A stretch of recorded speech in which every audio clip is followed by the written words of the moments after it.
to a lot of other people.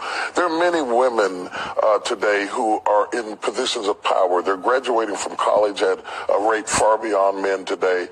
They are primary breadwinners in their homes. They are going to work. They are going to office. They are mothers. They're in all of those roles. As a woman in leadership, as a woman in authority, as a professional woman, how has faith shaped your life? And what would you say to women who have all the power and responsibilities and stress that men have, and yet they're women? Well, that's a very, very, very profound question. And I think it's profound because women have always been in leadership.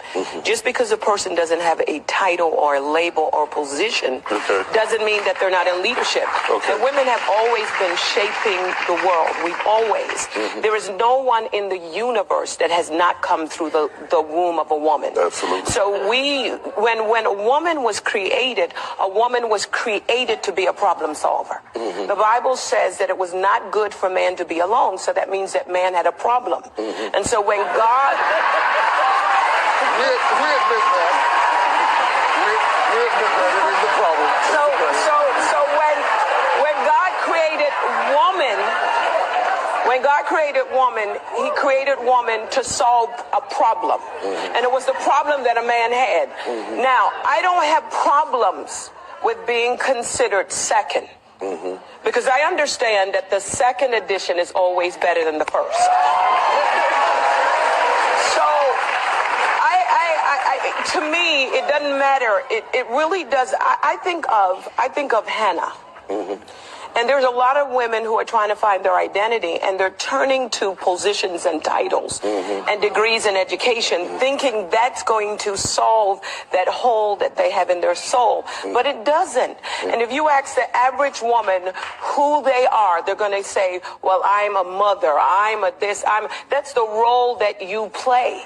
So we're not talking about roles, we're talking about identity, who God said that you are. I think about Ruth. Ruth was laying at the foot of Boaz.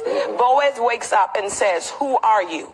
And she answers, the answer is profound. She said, I am Ruth, thy handmaiden.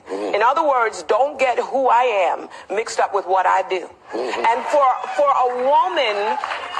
a woman, we have to separate that. You cannot have a family without a woman, but you cannot have a nation without a man. And what God is doing, he's clarifying once and for all the male expression and the female expression, bringing us together like a piece of the puzzle so that we can heal the world, because the world is in crisis. And who cares who has the solution? To me, if God could use a donkey, he could use a woman. All right.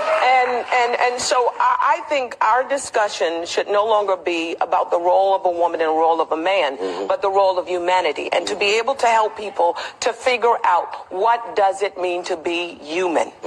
You know, and to me, if life is a game, I just want to know what's the rules. What are the rules? And then second,